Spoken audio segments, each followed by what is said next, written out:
What's going on, everybody? I'm Tom. I'm Pat. And I'm Zach. We're best friends, and you're listening to the Reminiscent Podcast. They say you can't choose your family. Well, you also can't choose which era of music you grew up in. This is a weekly show where we discuss our favorite bands from adolescence and how they continue to shape our lives today. Each week, we'll head back to the early 2000s and take a closer look at the cards we were dealt.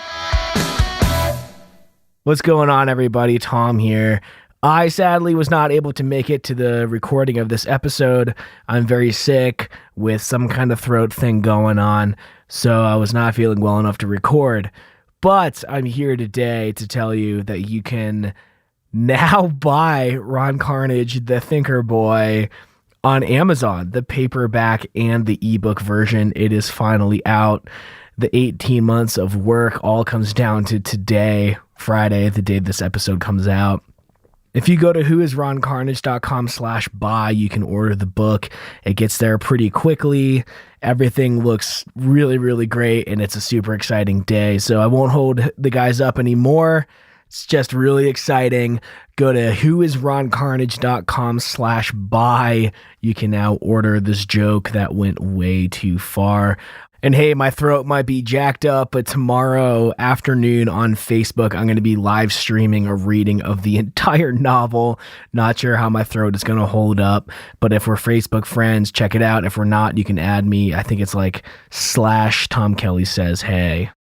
I'm going to be starting around 4 p.m. Eastern Standard Time. All right, everybody, enjoy the episode. Doodle-doo-doo. Getting really good at that sound effect. How's it going, everybody? Tom is sick today. He has strep throat, and Zach's computer's broken, and it has been for quite some time. So we should probably give him a call, see if he's doing all right. We haven't heard from him in a while, but all that is just fine because today, with me, is a very special guest, Matt Foley of Motern Media. How's it going, Matt? Matt Farley. Matt Farley. Why did I even say that? Now, you know that Chris Farley's character was Matt Foley, and I get that a lot. Don't worry about it. You know, I was listening to David Spade's audiobook recently, and I think I got all my wires crossed, and I am just utterly embarrassed to have got that mixed up. But how are you today? Great. Thanks for having me on. This is an honor. Oh, thanks for the honor's all ours. I was listening to your podcast a little bit, and it sounds like you got a pretty interesting tweet from a huge Hollywood celebrity recently, so it sounds like things are rocking and rolling on your end. My personal friend, Evan Rachel Wood, that's right. And by personal friend, I mean she tweeted about me once. Which is why Twitter would be useless if we didn't have those glowing moments every once in a while, I guess. But yeah, so we are doing a foray into having guests on the show. This is just super exciting. I'll tell a quick anecdote. For those of you who don't know Matt, he's been on The Tonight Show. You've probably read one of the dozens of write-ups about his Spotify endeavors. The man who writes 20,000 songs a day, or total, I forget what the numbers are, but a lot of creative output there. My roommate, when I was living in Albuquerque, told me one day to watch Local Legends on YouTube, and I just thought it was really funny. And then I found out quickly that there are... How many movies now have you made with that crew? I guess there's like 5 or 6 that are on Amazon Prime right now. Do you mind if I ask a little bit about that stuff before we dive into the in-depth Miley Cyrus discussion that we're about to dig our claws into? How did the Amazon Prime partnership come up? For the first movie that we got on Amazon Prime, there's like a middleman called Distribber that basically, you know, if your movie at least gets to certain quality control levels, they can basically get you on there, you know, for a fee. So we paid like $500 to get Slingshot Cops up there. Oh, nice. At the current rate, I think in about 15 years we'll get that money back.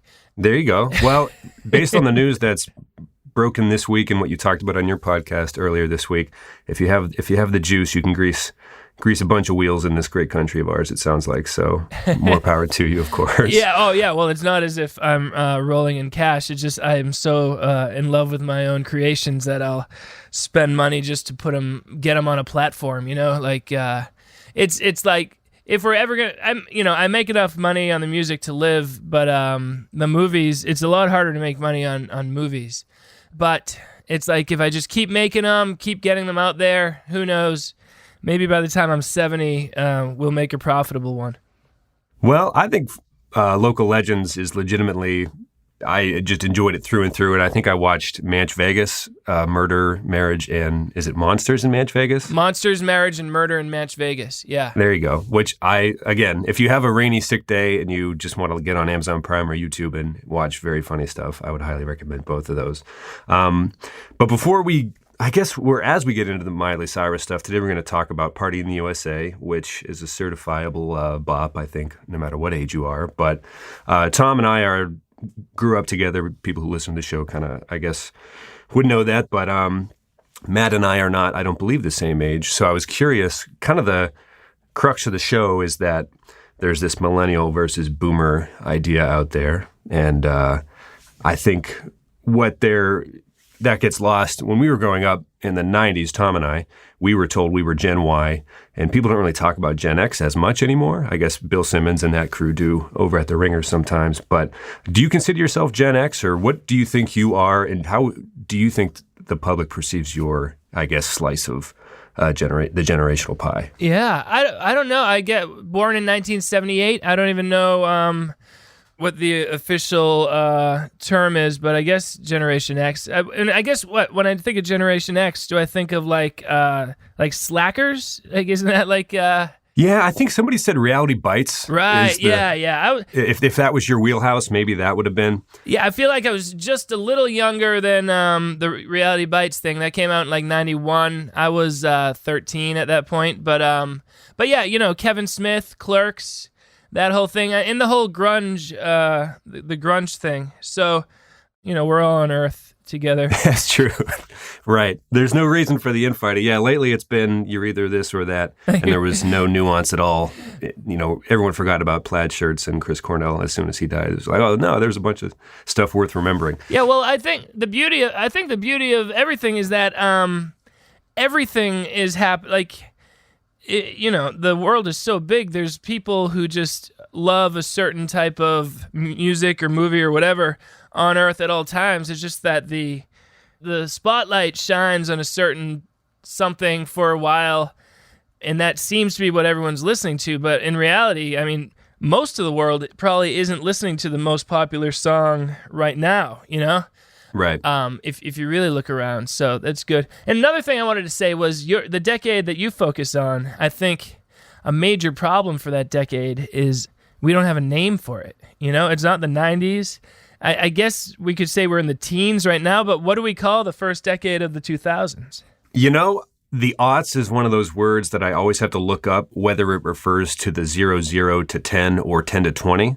Mm-hmm. And what's Either the way, answer? but no one uses the aughts regularly anyway. So I think I've seen BuzzFeed refer to it as just the 2000s. Well, that's confusing because that just makes me think of the 100 years, Or even the 1,000. I mean, that's a pretty broad. There's a lot of years possible there. So we are currently still in the 2000s so in a big way. We're all just waiting for the 20s to come. So finally we can be, we can all just be like, hey, it's the 20s, Yeah, and we can swing again and all that. But yeah, so I guess our generation is a little jealous because, or at least Tom and I personally feel this way, that like if a boomer were to say, oh, well, live music isn't what it was in 1971, we're like, yeah, man, like, yeah, we know, like ease off the hate a little bit. I think to put it in perspective, like Paramore and Avril Lavigne and My Chemical Romance are some of the bands we've talked about on this show in particular. Who were your bands in high school, if you don't mind me asking, and do you feel... Was it more of the synthy 80s, or were you in the grunge and were Pearl Jam and stuff like that some of your musical tastes when you were coming up? Definitely the Pearl Jam more than the synthy stuff. But really, I was listening to Bob Dylan and the Beatles growing up. So the baby boomers are really good at self-promotion or at kind of like telling everybody how great the 60s were. Yeah, I guess it's a good marketing strategy to never say anything but it was better than anything that come after it. Yeah. Like, the message is very clear. And again, the thing about the 60s is, of course, I wasn't there, but I'd say a very small percentage of the people were dressed as hippies and hanging out in San Francisco. But if you watch any like news report about the decade, they just show the clip. That's the clip, that they show. And meanwhile, there were like every other type of person living, just a few streets over. But like I feel like a lot of decades, and again, I wasn't there, so what do I know? But I feel like decades are categorized by the people who then go into like the media, years later. So like some hippies started working as news reporters, and then they decided anytime they describe their decade, they're going to do it that way. Do you know, like plumbers, for instance, most plumbers probably weren't hippies, and none of them are involved in defining their generation. And so their viewpoint, although equally valid, does not get spread about. That's a good point. I didn't think about how, like, you think about the Beats or the Beat generation, and they're like, it helped that they were all writers. They all wrote it down. So it's like, well, we heard from them a lot because every single one of them wrote a stinking book. Yes, everything that we're told is being told to us by writers. And, if you look at the people in high school and college who wanted to be writers, they're nerdy losers, I was one of them too, so don't worry. So we need to take that into account when we're categorizing. But we're not gonna change the way that people look at decades in this right. hour. As much as we want to try. But before the topic matter is Miley Cyrus's song "Party in the USA," which you could argue has the potential to change the discussion about a decade because there's a lot of power in that song. But again, we only have the hour, so I got a lot of questions. Can I start? I have one. Can I start with a quick question? I would love it. Yeah. Okay. Shouldn't the song be called "Party in LA"? Yes. Well, we can just start it right off the bat. There was a ton of confusion about who the song was even going to be for. It sounds like every once in a while Tom will do a Now You Know segment, but I'll bring it to only this. The only thing that I learned from the Wikipedia page was that this was supposed to be a song for Jessie J, and she said, I don't think it's 100% my brand. And so they just kind of gave it to Miley, who was coming off, I think, her Disney movie. Mm-hmm. She was only like 16, 17 years old when she made this song. Yeah, it was right after Disney Channel stuff, and they were like, oh, by the way, here's probably the best pop song of the decade, just to toss onto this album, and it's going to be one of the greatest things ever. And they just reworked the lyrics a little, kind of like, yeah, you're a cowgirl coming to L.A. kind of type vibe, and the music video isn't super ambitious, right? They kind of just go to a bit like an abandoned drive-in movie theater lot, right. I guess. Well, it feels a lot more Nashville than Hollywood, where like the party in the video, yes, like it. I mean, it happens all the time in videos where what you're watching is not what you're hearing. But I guess it doesn't matter. A lot of videos are kind of abstract, but in this one, like she's clearly singing that she's at like a ritzy Hollywood party, and we're watching her like dance around in the dust, with cowboys. Right.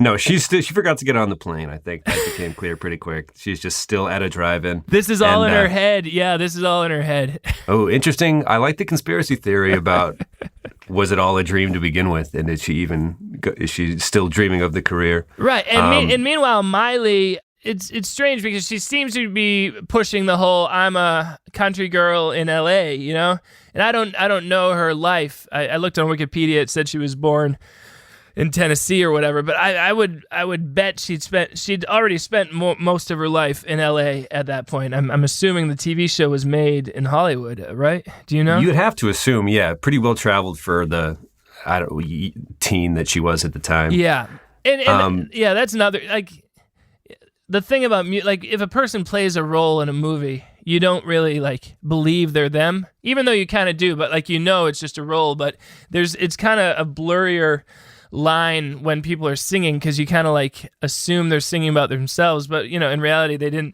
probably didn't write the song, and she had never heard a Jay-Z song either. Right. Well, that's an interesting part is I guess the Jay-Z song thing that she alludes to in the song that puts her in the zone that allows the butterflies to fly away and all that to ease the pain of flying to the West Coast. She added in the Britney song was on part. I wanted to ask you if there were a musical act that would just totally throw you off and ruin this song for you, if she were to say, and then a blank song was on, what would surprise you the most that she would say? My guess would have been if she would have said, "And a Wilco song was on." That would have surprised me the most, I think. That's funny. That's what just came to mind for me, too, as you were saying that. Although Death Cab for Cutie would be fun, too, you know? Yeah. And Death Cab Cutie for song was, you know? Yeah. But if she had done that, that would have been even pandering more. Like, that would have been her trying to pander to those type of music fans, where at least she's staying in the realm of the you know, top 40 kind of dance stuff with Jay-Z and Britney, I think. That's true. I'm trying to think of what the Trying Too Hard band would have been if she would have said, oh, goodness. In 2009, or that band, or like Panic at the Disco. I don't know. Are they poppier? Just a little edgier, you know? I would have liked just as many syllables as possible to just ruin the verse, but like keep plugging the pop away. Like, you know, I hear a story about some country song where they mention a beer, and then they tried to get that beer to pay them to mention their product in the song. Have you heard this story? Oh, I don't think I have. Yeah, I don't remember. It's a big country artist, and so they approached a different beer and offered to change the lyric for a fee, and that beer was in on it, you know? Which is just so, you know, I know it's a business and you're doing your thing to make money, but it just feels so cynical to tailor your your supposedly heartfelt ode to a corporate product. But yeah, it doesn't feel good sometimes to peel the curtain back. You're like, oh, this wasn't her song. She didn't write it at all. Nothing about it. They just kind of changed the lyrics to be coming from a different place and ending up in a certain place. Still a party in the USA. It's like, oh, dang it. But yeah, but what are we gonna do? Everyone's just fooling us, and it's just entertainment. So we gotta let it go. Right. I would like to ask a little bit about, have you ever seen at a drive-in movie theater? Did you have a lot of those growing up? And what was your experience? And did the music video get it right? No, there's very few drive-ins. I live near Boston, and I mean the nearest one is at least an hour away. I used to live in New Hampshire. There were a few a little bit closer. I've been to the drive-in just, I don't know, like 2 or 3 times, and it was nighttime, and we were watching a movie, so it's a lot different from what's going on. That's true. The nighttime aspect alone, that it does at some point become night at the drive-in. They, in the music video, are just there during the day, all singing, which is a different experience for sure. It's so it's so funny. But yeah, I love drive-ins. I'm pro drive-in 100%. I mean, in part because I've been deprived of the opportunity to go very often. Have you ever been to the drive-in? We had 3 when I was real young, and then they started to die out. But they were always, at least a 40-minute drive away. I grew up in Erie, Pennsylvania. Tom and I did, which is north of Pittsburgh. And it was kind of, the driving experience changed dramatically when you're a kid with your parents to when you're a teen trying to, I guess, sneak beer in. Mm-hmm. It's like, oh, drive-ins, I get it now. I get it. You watch movie like the scene from the 50s when people are trying to... or I guess even that 70s show, I think, had a couple episodes where, oh, this is for teens to go try to, cause trouble. Cause trouble, basically, yeah. So yeah, but yeah, there's something Americana about it, so it fits the whole party in the USA in that way. I don't know if drive-ins are specific to the U.S., but when I think of it, I think of, old-fashioned American graffiti kind of stuff. Yo, yeah. In the music video, someone gets out of the trunk. Yeah, I saw that. Which... Yeah. I was like, I don't think I had any friends go that hardcore about the whole hiding people to get in, because it was $7 a carload out at the one drive-in, but we would usually just put a blanket over someone in the back seat. We never would risk suffocation. That's definitely dedication. Yeah, not to mention it was like high noon when he's coming out of that trunk. It's like, what is going on? Yeah, I mean, they have hot car laws about that stuff now. I feel like it's an abandoned. Do you think in the world of that video, are they showing movies nightly, do you think, at that place? That's a good question. And I have to say, based on the American flag that eventually gets draped over the whole screen, right? I wonder if the teens would have had the budget to get that themselves, or if during the day the business owners throw like teen-friendly mixers, right? Yeah, to make a little cash between movie showings, I guess, because I guess I'd have to assume they were trying to diversify, right? Yeah, and But the flag budget troubles me. I don't know if they're spending their money very wisely. Like, why do it? Yes, that's a great point. I guess, they figure the flag, like when the parents are dropping the kids off for the mixer, they see that big flag and they're like, all right, this is a wholesome place. My teen will be safe here. So there's that. Well, it brings it back to the line that I kind of wanted to talk a little bit about. Like, when she comes to L.A., it's definitely not a Nashville party. It is pretty clearly not that, which got me thinking, what would be, like, obviously they make cowboy boots pretty clear.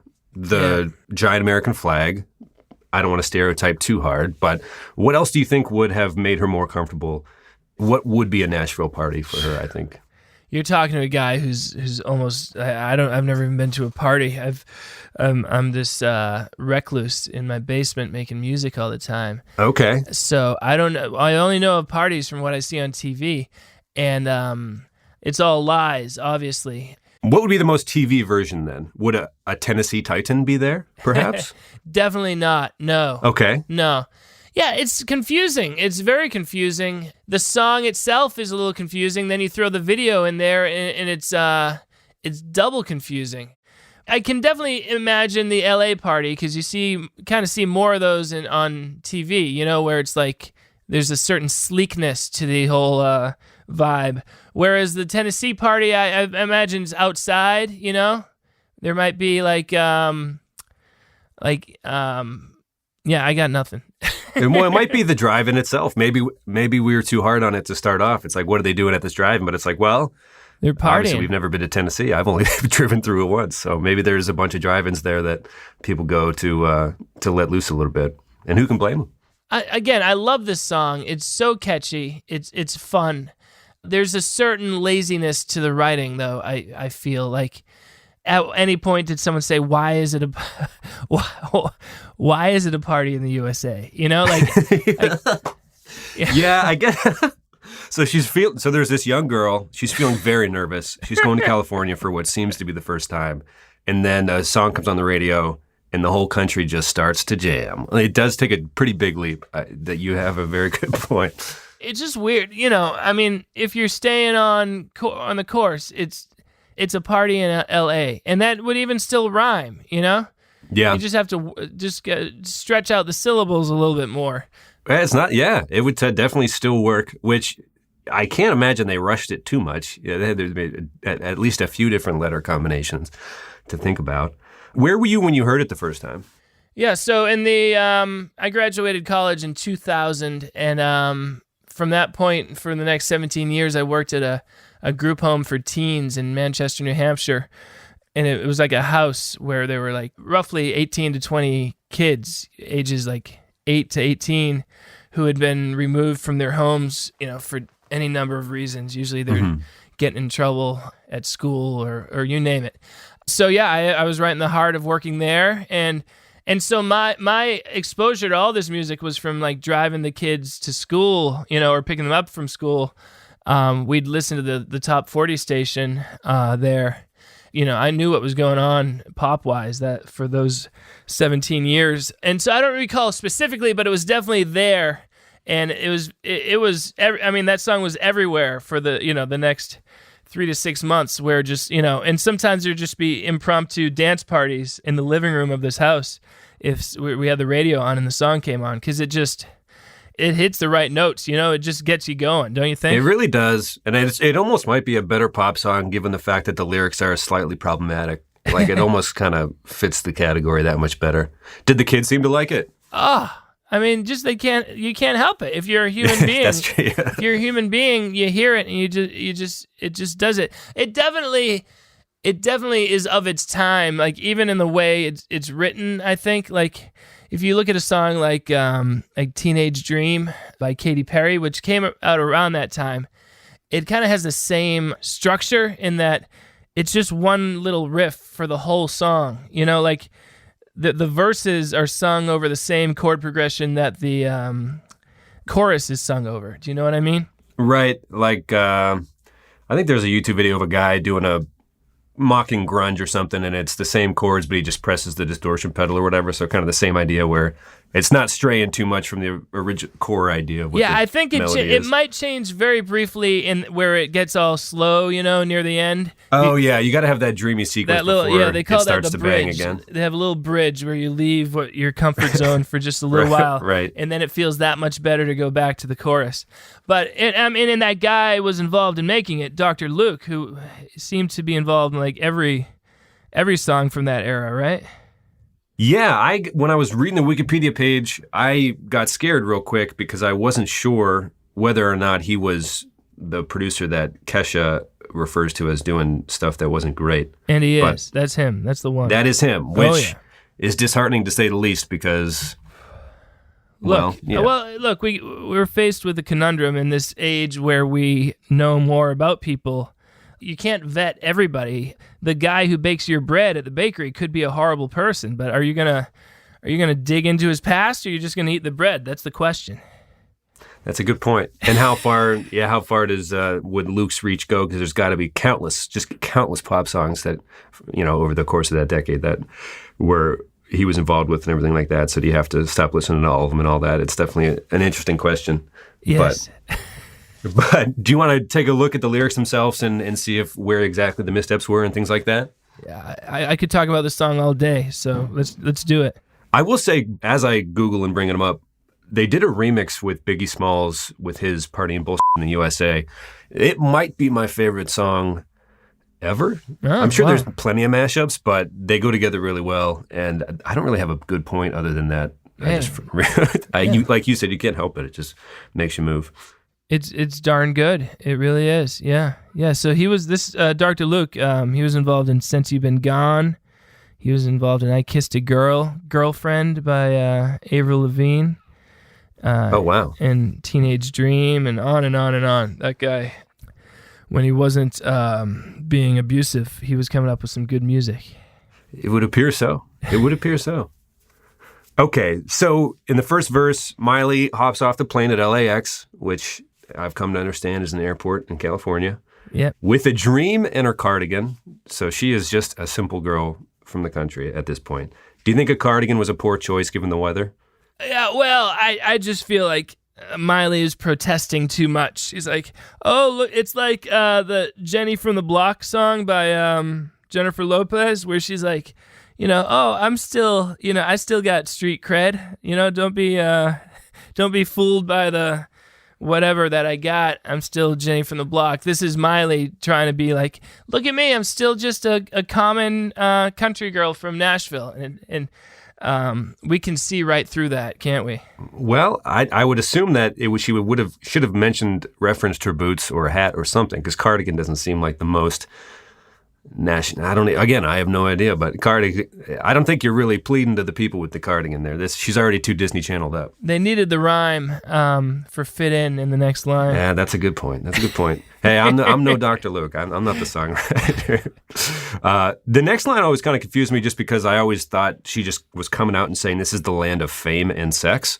Oh no, but it's fame excess, right? Yes, which to me is a bit of an odd line, but it's wrong grammatically, but I'm going to give them a poetic license and say, you know what? You're getting your point across concisely. So I'm going to let it go. There you go. As we get a pass. And then she just comes out and asks, whoa, am I going to fit in? Yeah. Which is a good question, because it seems like she's having some trouble. Now, this song, while it touched the world, it was really written for like 14-year-old girls, I think. Yes. And I'll give them credit here, because they're, I'm sure that's the main concern of most 14-year-old girls. Am I going to fit in? So she's speaking to her core fan base with that line. It's a problem, I'm sure, and as the song spread, a lot of us, I'm sure, feel those same insecurities at one point or another. I know. Isn't it crazy? Why do we want the approval of strangers? I don't get it. Who's to say? I don't know. I'd try to figure it out, I guess. Let me know if you find out, will you? No, hey, I'm not even close, but I'm going to keep listening to Party in the USA at the very least, no matter what anybody says, because that song friggin' rips. But what's next? She jumps into a cab. Yeah. Here she is for the first time, looks to her right, and she sees the Hollywood sign. I've never been to LA myself. I imagine that's a pretty cool sight to see. Yeah. I'm resentful. As a person who doesn't live in Hollywood or New York, I'm resentful of the fact that they act like they're the most important part of like the entertainment business, you know? So if you allow me to fanboy out a little bit, I love your please. movies. Yeah. Is that why you wanted to stay where you are and keep pumping stuff out, just to kind of go against that whole idea overall? Or is that kind of the mission statement of Motern Media? Or Yes, 100%. I think like from the very beginning? yeah, well, you know, it's easy to have high ideals when nobody wants your services. You know, it's not like people are knocking my door down and saying, "Come to New York." You know, Right, but I mean, you've played Fallon. You're known in the comedy world. a little bit, and that's wonderful. So yeah, I have a love-hate relationship. You know, like I feel like I know everything about New York and LA, but then I get resentful about the fact that I know about everything about New York and LA. But ultimately, my stance is, one thing I've noticed is like, wait, after a while, all these New York and LA comedians and entertainers, they kind of all seem like New York or LA entertainers and comedians. In going there, they're just surrounded by people who are exactly like them and pursuing the same things as them, and so their viewpoint becomes pretty limited. So I'm happy to be, an outsider. You know, the people who I spend time with are not into music or movies. They're just like regular people, and I think that's a valuable thing to have if you're creative. Yeah. How did you convince, because there seems to be some recurring characters in a lot of the movies. Are they not into music and movies like you just said, or is there a core group of friends that you have and still hang with that are just totally in for it whenever you come up with a new project?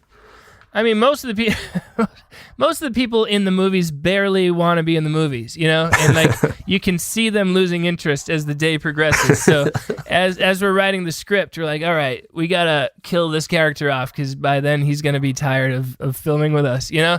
So he's got to get to work, kill him off. It's not worth it. Yeah, seriously, we've had to make so many concessions based on people's like dental appointments and or just like. You know, one of our main actors was like, "Look, the Patriots are playing at 4, so right, we got to do something here. You got to finish. We got to be done by 3:30, so I can get home by 4."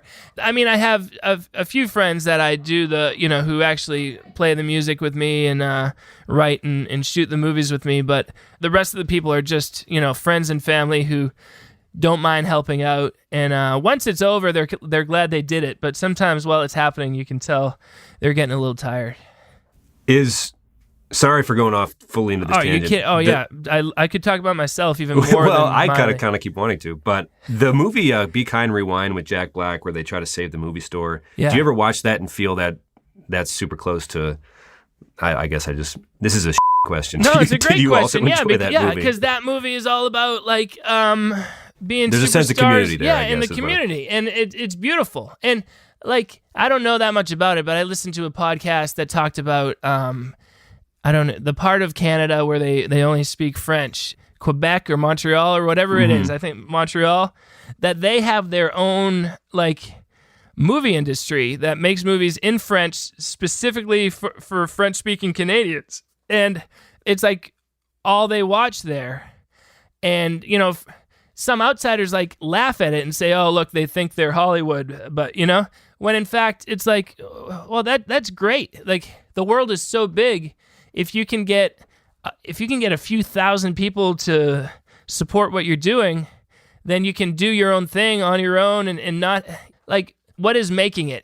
Making it in Hollywood means you've made it. It's like, well, are you big in Singapore? Are you big in the Philippines or Ghana? You know what I'm saying? Like, right. When is enough enough? Right. Is a healthy, creative, supportive scene enough to just keep the juices flowing? And yeah, and I think it's more than enough. And the bigger you get, like I hear even looking at this party in the USA, there's so many people who kind of like were involved in the creation of that song, whereas. And it's not like they were working together. It was like someone had it and wrote a little bit of it, and then someone else got it. And it's the same way with movies, where you see like it's written by 5 people. It wasn't 5 people in a room. It was someone wrote it and then was really proud of this singular vision. And then someone bought it and said, "We got to change this, this, and this." Right. Made a bunch of notes. And so a new writer writes that, and then And then a new director comes on board and hires another writer to make more changes to the point where that original vision is so compromised. And I say, if you don't want your vision compromised, just make the movie yourself. It'll be compromised by the fact that your actors need to get home for Patriots games. but at least that's your thing that you can deal with, rather than just some idiot who outranks you telling you have to change something because it'll be more popular. You know what I mean? Right. I do want to. I would like to finish the lyrics at some point, but I have to ask if you have a favorite movie that you've made, or are they all like children, that type of thing? I like Local Legends because it's the most personal one. And yeah, it felt like it was mostly just a journal entry to a certain degree. Oh yeah. It's like is it like hugely personal? Is there any fiction in it at all? I made some adjustments for the sake of the story, and not to reveal other people's dirty laundry or anything. But I mean, it's very, very, very, very true. I mean, I play a guy named Matt Farley who records a lot of novelty songs. So that's completely true. Right. Yeah, I'm very happy with that one. And then I like the last one we did, Slingshot Cops. I think that thing is hilarious from start to finish. That's on Amazon Prime. Both of them are. Listeners, check it out. Yeah, check it out. So forgive me because I messed up your name off the bat, and I have pretty much butchered it from the start in that sense. But did I see on your Twitter that there's another movie in the works, or yeah, what's coming down the pike? It's called Metal Detector Maniac, and okay. If you like Local Legends, we're doing black and white again, and just because I like black and white, and it's kind of especially when we're not shooting on film, we're doing the DSLR camera, but when you make it black and white, it looks a little bit more like old timey, like real movies.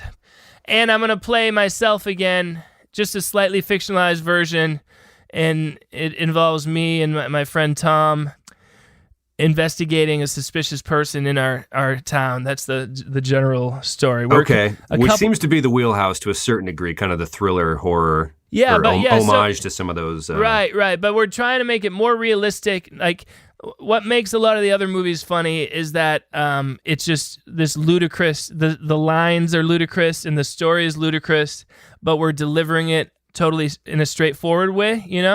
Right.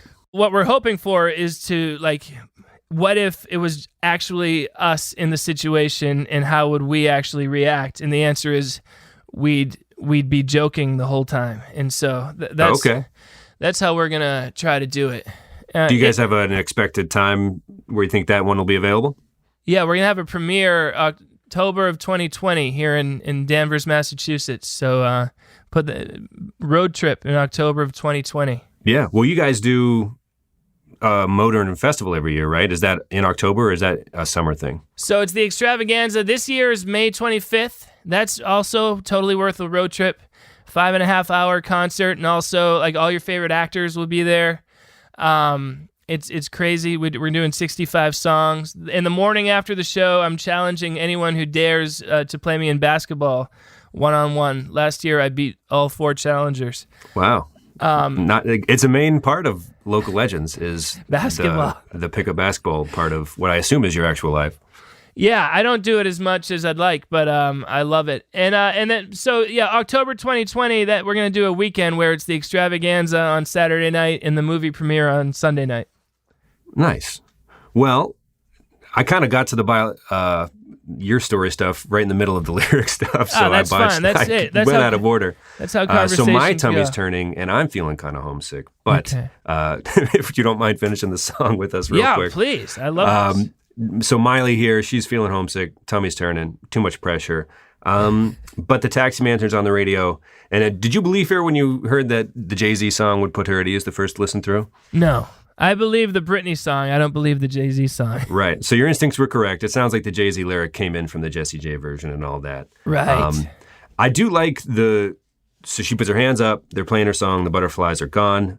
I got to say the nod in my head, moving my hips lyric is what gets me every time about this song. Like the dancey, what you says, for any human, it takes over and makes you want to move. Yeah. Those lines in particular definitely do it for me. Right, and they're not trying to teach you a new dance. They're just saying, like, yeah. So you can interpret that any way you want. That's true. There's no hokey like, well, I guess you wouldn't, it depends how you view Soulja Boy, but that one dance that came out in like '08 or whatever, there's definitely steps to it and things to learn as you go, when you Supermaning that hoe and things of that nature. But anyway, and then it's a party in the USA, which we've discussed before, is just kind of a big leap from a total internal thought process to the whole country jamming at a abandoned Yeah, well, I don't imagine that she's implying the whole country is dancing. I mean, she's stating that it's an American party, a party in the USA, a party in the USA. It just, if that were the case, and the fact that Jessie J wrote it makes more sense because she's from the UK, right? Interesting point. Yeah. So she's living her own, the American dream, but it's a party in the USA, just rephrasing it kind of maybe. Right. So for someone from the UK, it's like, all right, like here I am in the USA experiencing a USA party. Now that it's turned into this Nashville, LA situation, it just feels like a leftover thing that they didn't bother to worry about. And clearly it wasn't a problem because the song is highly successful. Absolutely huge. Yeah. So like either Miley should have sung it with a British accent, or I think that would have made it do better. I don't know. I would love to hear that version. Can I go on a quick tangent? Please do. Okay. And I'm complicit, much like we talked about Dr. Luke. I'm complicit in that I listened to this song, "Party in the USA," and I think I can't help but like it. But the fact that a 16-year-old girl is the singer of it, and she's prancing about in the video, and she's already been in the limelight for how many years at this point? Has she been, a pretty big celebrity on Disney? Yeah, however many. The Community joke is like 6 seasons in a movie, so let's say there were 6 seasons of the Hannah Montana show, and then she did her movie. Yeah, so since she was like 10, she's been, and I'm sorry, that is, at the best, at the absolute best, that is outrageously unhealthy to put a 10-year-old through that. The workload is outrageously unhealthy, and the scrutiny is outrageously unhealthy, so shame on Billy Ray for pushing his daughter in that direction, and shame on all of us. There should be no child entertainers. It's really bad. Now let's go back to analyzing this song. It's a shame on the fictional story in the song because the taxi takes her from the airport right to the club. So she must have just flown to California for this party specifically because this is the part about going to the club in a taxi cab. Everybody's looking at her now. She's feeling very insecure. Who's the chick that's rocking kicks? She's got to be from out of town. There's a shot of her boots in the music video. Yeah. She's not from around here. Now we're at the Definitely Not a Nashville Party song. How do you feel about her flying to California just for what seems to be a party? Well, shame on that cabbie. I mean, he has a... That's true. He should have been like, hey, where are your parents? He has a moral and ethical obligation to judge the comings and goings of all his clients. I'm joking a bit because it goes back to are we allowed to enjoy the song because of Dr. Luke? What is the cabbie going to do? Is he going to hire an investigator about each client, or is he just going to do what he's told and get his fare? And it's a major moral dilemma that we won't solve today. In the movie Sleepless in Seattle, did the kid actually successfully fly across country as a child alone? Did they pull that off? Am I mixing my movies up?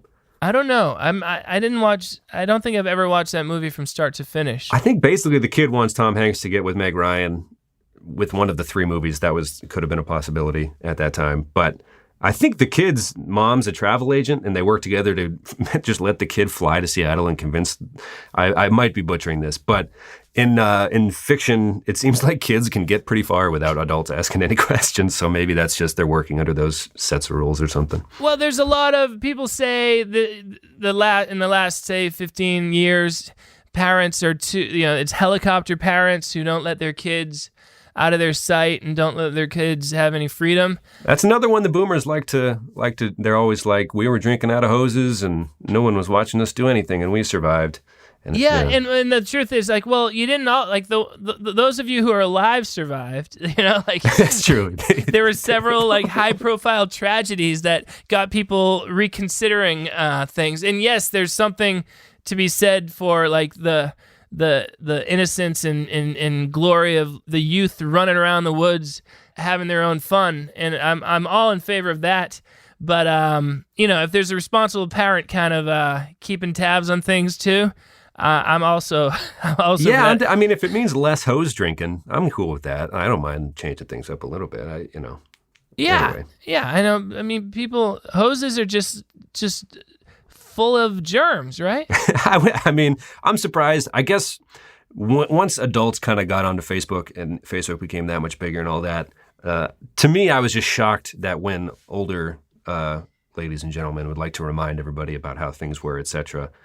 I feel like drinking out of hoses came up so often. I was like, why is this one of the main points about how good things were? I don't know. It just struck me as odd, I guess. But no rules. Must have been more freedom and nice or something. But that seems to be the point they want to get across. Okay. Here's something shocking too. Ready for this one? To some degree, I think kids think they're more free than they actually are. Like, kids are so focused on playing with their friends, sometimes they don't even realize that they're only 100 yards from their house and their mom is in the backyard watching them. So, like, sometimes when grown-ups say, when I was a kid, I could do whatever I want and no one cared, I feel like if we actually went back in time and watched, we'd be like, look, you were literally within a stone's throw of your house, and your mom was there protecting you the whole time. So, right. Yes, it seems true that kids did run around more unsupervised, but also consider the source. Somewhat down the road, as opposed to like hopping on a Greyhound and going to LA for a party to.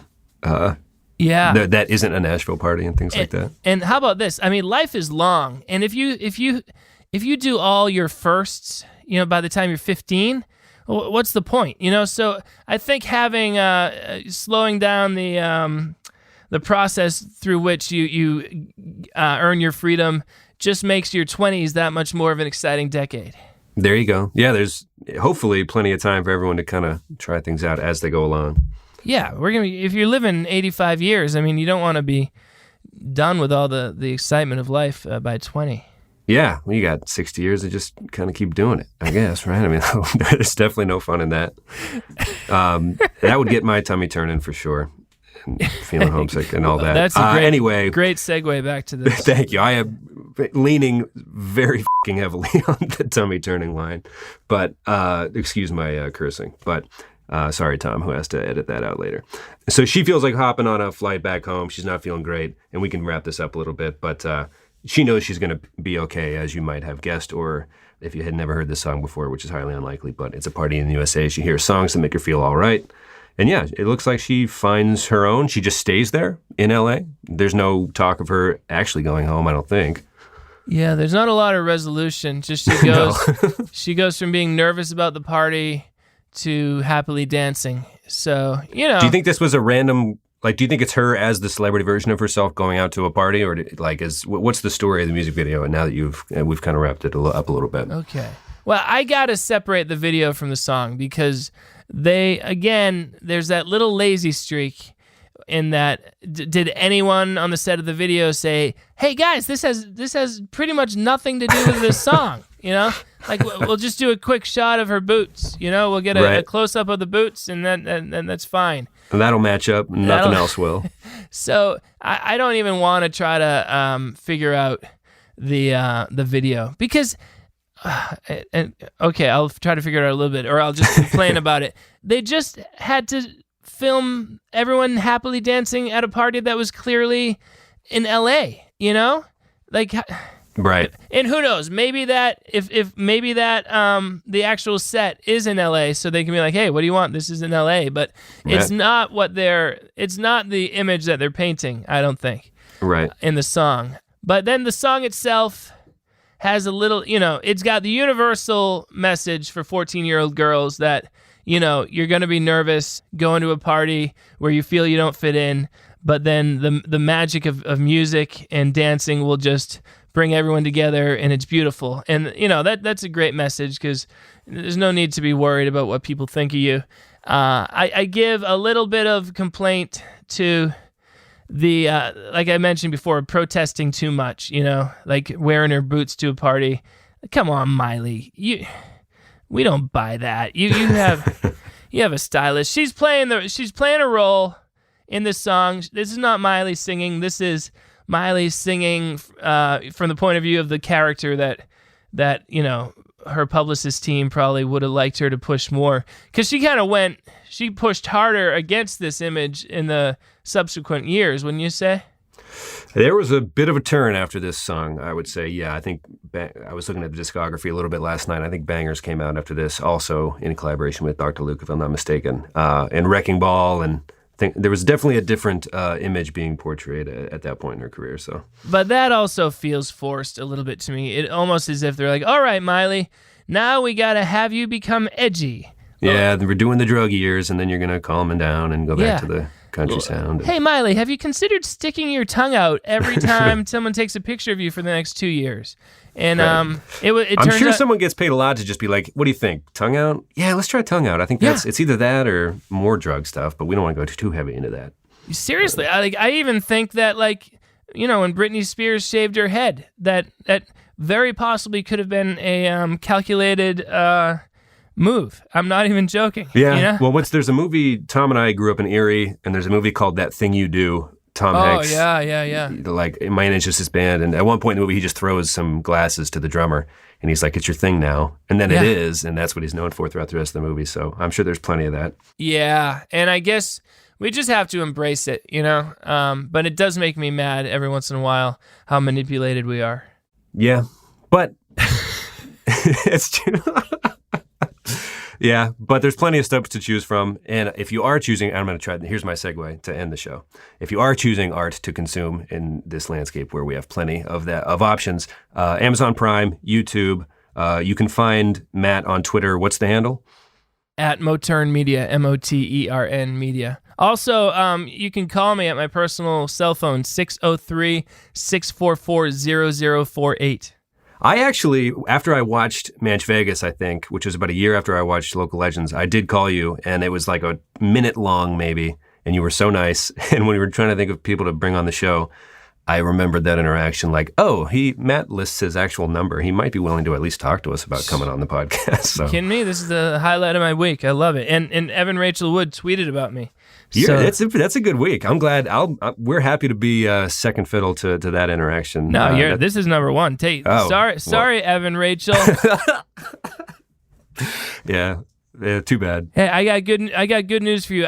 You messed up my name. I don't even know the name of the show that I'm on right now. What is this called? Well, that's how good we are at marketing ourselves. We are on Reminiscent. It's Reminiscent. Nice. We talk more often than not about Fountains of Wayne and Stacy's Mom and stuff. The guy that wrote those songs wrote the songs for That Thing You Do, and when we need something to talk about, we always just talk about That Thing You Do over and again because we just love that movie so much. But I got one more thing to say. Sure. I mean, I could talk all day, but we could go. It's a podcast. I don't think there's any rules. We could go for the rest of the day. I think they'd have to listen. You guys are quite possibly part. Like I said, how in the decades after the 60s were defined. You're defining this decade in your podcast. You're kind of, putting it all into context. Well, we didn't have, this is episode like 120 or something. For the first 80, we were just learning how to podcast more or less. Mm-hmm. And then we did an episode about My Chemical Romance, and we broke down the music video. And it ended up, you can tell, like, when you're creating art or whatever, when something doesn't work. And us babbling about our stuff wasn't doing it for ourselves even, really. So we started talking about music we grew up listening to. And the I'm Not Okay music video episode was it just kind of happened. And we talk about, you find yourself thinking about certain scenarios, and that brought us to Stacy's Mom and things like that. And I think what we're landing on is older people telling us that the 80s are frowned upon and the early 2000s are frowned upon in terms of music decades, like if you had to rank them, but why would you? But if you had to. But you look at some of the songwriters that were there in the 80s, like Springsteen and everything like that, they just had different tools that they were trying at the time to make those noises. But if you look at acoustic covers of any of those hits, what's the The Promise, I'm sorry if I'm right. Like that's like a really well written song. It's just happened to be weird instruments at the time. So just because pop kind of had its turn in the sun during the 2000s and the guitar work got a little weirder and moodier doesn't mean there weren't good tunes, I guess. Yeah, I think that's the message we're learning is the tools change, but the songwriters are still good and young and angsty and kind of singing about the same stuff, the same experiences anyway when you really look at it. But it seems that the typical person who goes into music journalism is like a rock fan, you know, like, and they're gonna like indie rock more than pop rock, and I guess the 2000s, I guess it's much like you said with the 80s is like a pop decade, I guess, right? Well, I mean, we were thinking about, we talked about this on the show before, but when I was in college, we were talking about who's the voice of this generation. And before Taylor Swift got famous, a guy that was in the car really liked her and said, it's her. And we were like, no way. And it ended up being so true. Yeah. And the second place vote getter in that car that day was Kanye West. And, you know, hip hop was born in the 90s, and that you could always talk about what the better era of this and that were. But yeah, the early 2000s were a huge time for pop and hip hop and everything to kind of expand. Rock took a backseat in a lot of ways because we grew up on kind of only Blink-182, but Weezer was getting weirder, and bands like My Chemical Romance were screaming more and doing kind of weird, more desperate type of. The songwriting kind of took a hit, I think, and it got a little more showier than it did substance. But that doesn't mean the other genres didn't flourish, which is fine, right? Yeah, it feels like a lot of genres went extreme, maybe, you know, like deep into their niche, and the only thing left in the middle was this very poppy stuff. Yeah, but and then I don't know if we'll get to the next decade, but at some point, rock was like, you know what, we're just going to go folk hard for 2 years, and then we'll figure it out later after that. Because before you knew it, there were mandolins all over the place. So, but that's a whole other. Yeah, that's died down. It's hard to know when you're in it. You know, it's like a fog. You know, you don't even know you're in the fog until you get out of the fog. So, frankly, at this point, I can't differentiate that much between now music that's big now and music that was big in 2004, frankly, but I'm a little bit out of it too because I don't work with a bunch of teenagers anymore. Yeah, we definitely are working like through the show, learning more about kind of forcing ourselves to listen to new stuff and you know what we were getting right and wrong at the time. And we are definitely not claiming to have the best taste in music, which I think helps us take a step back and talk about things with a little more, I guess, clearer lens, perhaps. But anyway. Well, it's good because you know. People always mention how I think Pitchfork didn't review a Taylor Swift album, but they reviewed the Ryan Adams cover of the album, you know? Yeah. Oh, yeah. Jeez, yeah. And I feel like you guys are much more of the people in that regard.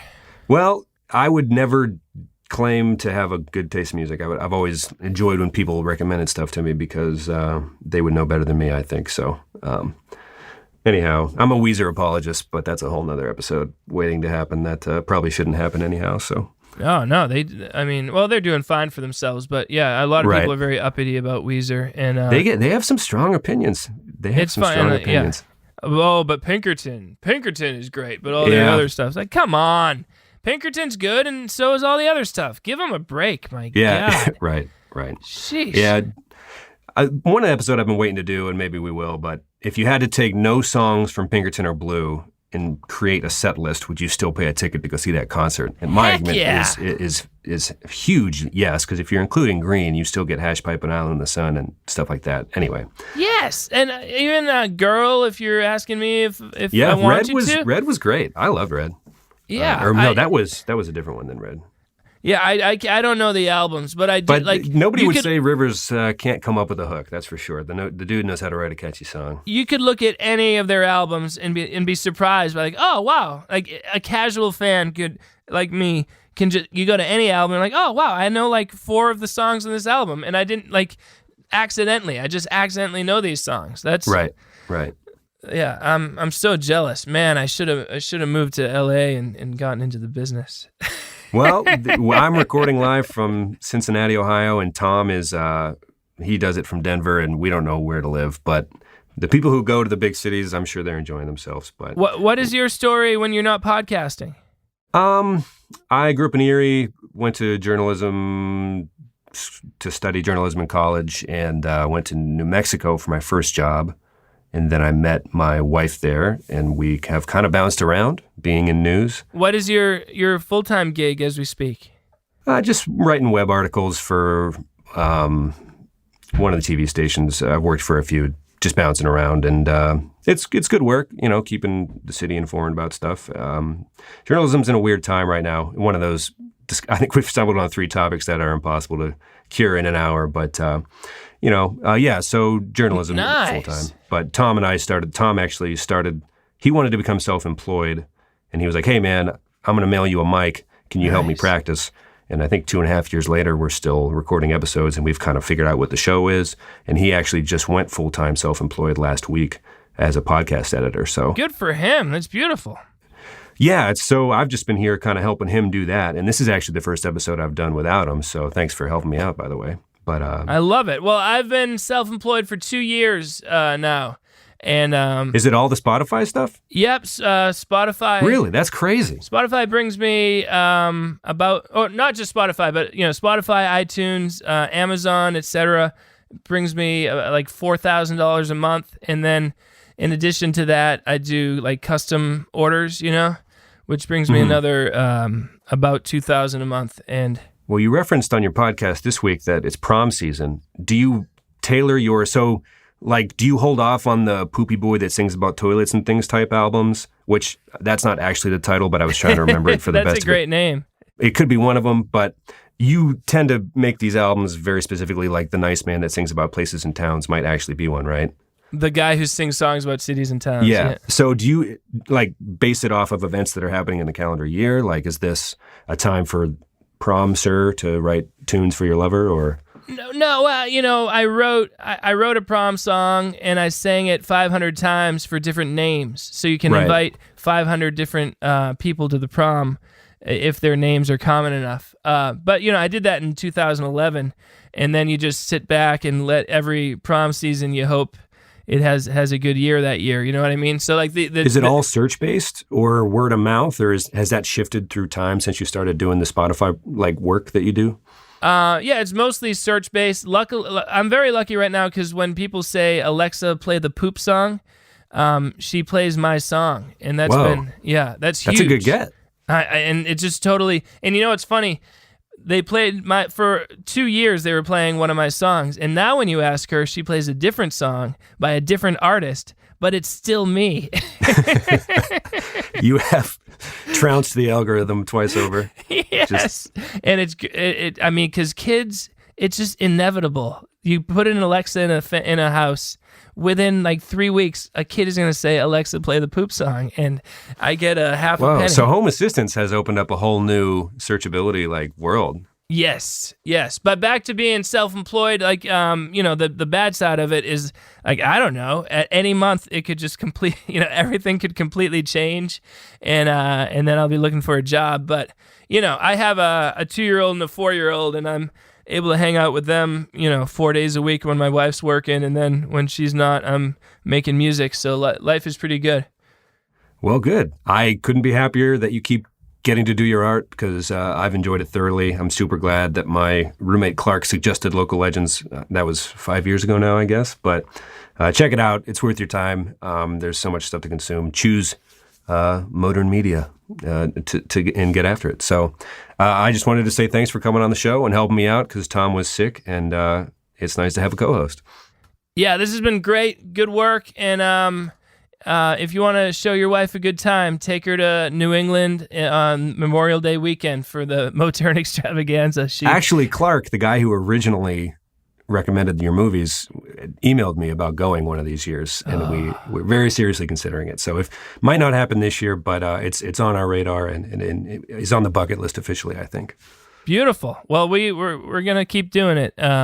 Last year, people came from Europe, Australia, Canada, and all over the U.S. It was crazy. That's got to feel good, I have to imagine. Now, look, I'm totally selling myself because it sounds super impressive, and it is, but we only sold 22 tickets. So, we sold 22 tickets. But That's a good 22, though. But, boy, the mileage, the closest person who bought a ticket lived 3 hours away. So, it's, wow. But I think if we just keep doing it, it'll get a little bigger each year, and then and we just love doing it. It's fun.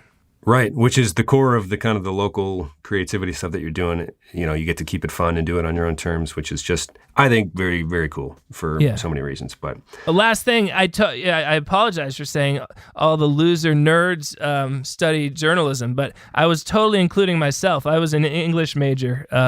Colleges, I think, people, high school counselors should take more responsibility for their actions and let people know if sometimes trades are really good careers and 2-year programs and this and that. There's more than one way to get a job. Yeah, but I think it's good. I think it's better just to get like a good education in the classics and rather than being trained for a job. Like anyone can figure out how to do a job, but you only have one chance to be taught about Dostoevsky or something, We have stumbled onto a fourth untamable subject, which we seem to have a knack for. All right, show's over, folks. That's right. Matt, hey, thanks again for joining us, and thanks again for coming on the show. Rock and roll. Thanks again to Matt for coming on the show and helping me out when I was sick this week. All the links to his work, his videos, his music are in the show notes at reminiscentpodcast.com/episode/118. It was actually a lot of fun to listen to my own podcast as an outsider, but again, go to whoisroncarnage.com/buy to buy our fucking novel. I can't believe we put it out. Can't wait to have you read it. Love you all. Talk to you next week. Bye.